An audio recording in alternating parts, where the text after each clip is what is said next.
Galerinha, tudo tranquilo? Vamos lá, vamos trabalhar um pouquinho. Vamos falar agora um pouco sobre os agrupamentos que nós temos dentro da análise combinatória. Então, anteriormente, eu falei do princípio fundamental da contagem, que é baseado num sistema de contagem, onde você tem que determinar dentro do problema o número de etapas e para cada etapa o número de possibilidades. Daí para frente é só multiplicar e correr com o abraço. Vamos agora conversar um pouco sobre os principais agrupamentos, que são as permutações simples, os arranjos e as combinações. Deixa eu só dar uma dica para vocês. Permutação e arranjo, todo e qualquer problema que seja uma permutação ou um arranjo, você pode, sem nenhum problema, utilizar o método do princípio fundamental da contagem, que saiba que o problema é solucionado, que o problema é resolvido. Então aqui pode-se usar o princípio fundamental da contagem, sem nenhum prejuízo, e aqui também pode-se usar o princípio fundamental da contagem. Quando você começa a praticar, quando você começa a resolver as questões, aí você começa a perceber qual é a maneira mais simples, se é através do agrupamento ou se é através do princípio. Porém, quando a questão envolve este tipo de agrupamento aqui, a combinação, aí neste caso, não se pode utilizar o princípio fundamental da contagem porque você comete falhas, você comete erros, tranquilo? Então, queria apenas trabalhar a parte teórica hoje com vocês sobre esses agrupamentos. Daí você percebe que as continhas vai depender de uma coisa chamada de fatorial, que é essa exclamação da língua portuguesa que na matemática chama-se de fatorial e indica fatores de multiplicação, que a gente pode falar sobre isso em uma outra aula, mas aqui eu queria falar da teoria para vocês. Então, como é que você diferencia esses agrupamentos? A permutação é a mais simples de ser identificada.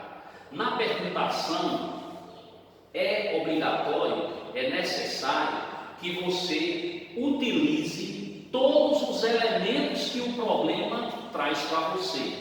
Pegando a nossa aula passada, eu fornecia 5 elementos e pedia para você trabalhar com apenas 3. Isso descarta a hipótese de permutação, porque na permutação é obrigatório que você trabalhe com todos os elementos que o problema traz para você. Por exemplo, se eu fornecer 5 algarismos, eu vou pedir para você construir números com 5 algarismos. Se eu estiver trabalhando com um problema envolvendo pessoas, então se eu fornecer 10 pessoas, você vai ter que trabalhar com as 10 pessoas para caracterizar a permutação. Então, a permutação, o número de elementos que vem no problema, ele é idêntico ao número de elementos que você vai trabalhar.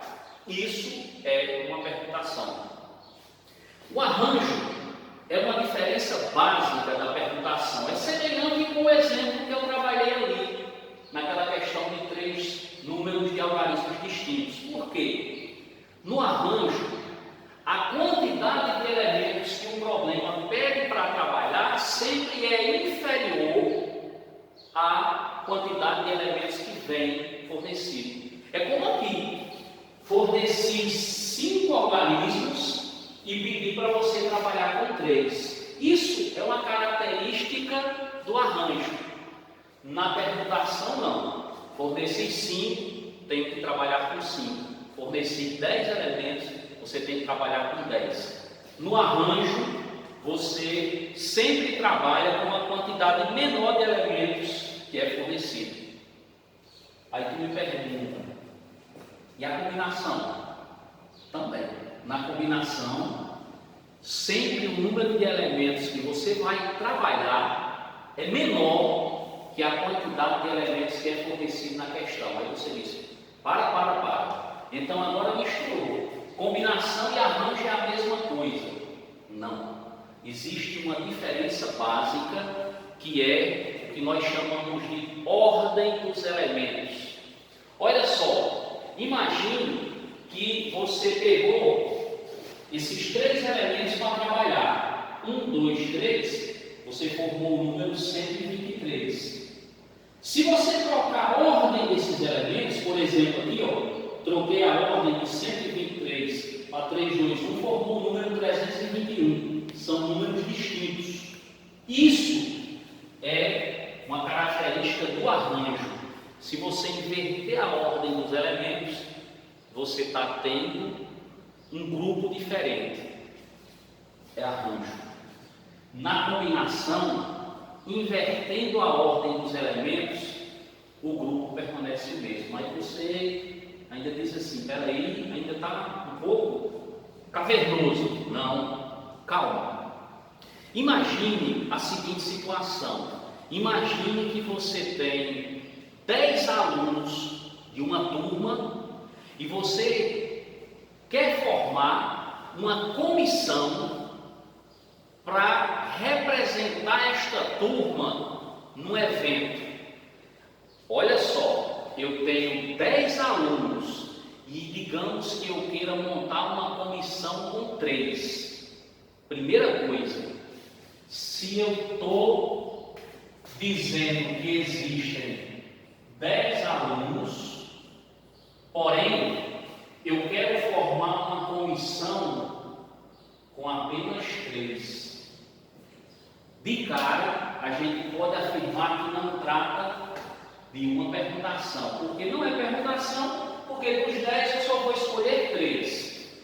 Pode ser arranjo ou pode ser combinação. Por que naquele exemplo eu disse que era arranjo e aqui eu estou querendo dizer que não é um arranjo e é uma combinação? Por o fato de, digamos que esses 3 alunos que você escolheu, digamos que são os alunos Paulo,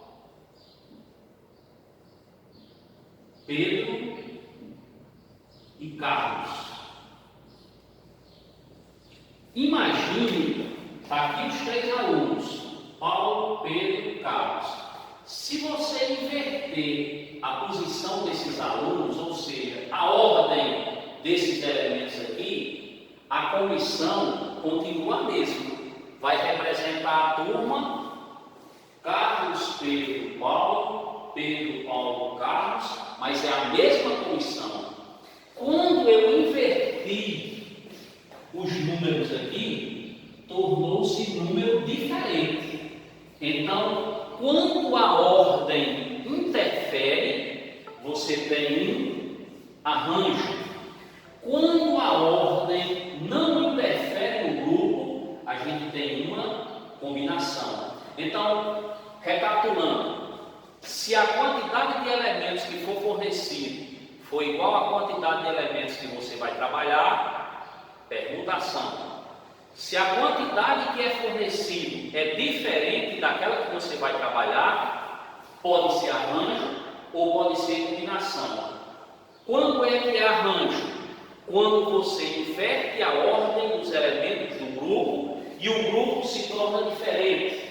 Se você inverter a ordem dos elementos do grupo e o grupo não mexeu, continuou o mesmo, trata-se de uma combinação. Se for uma combinação, obrigatoriamente você tem que trabalhar com a representação da combinação. Se for arranjo ou se for permutação, pode-se utilizar o método, o princípio fundamental da contagem, que é legal.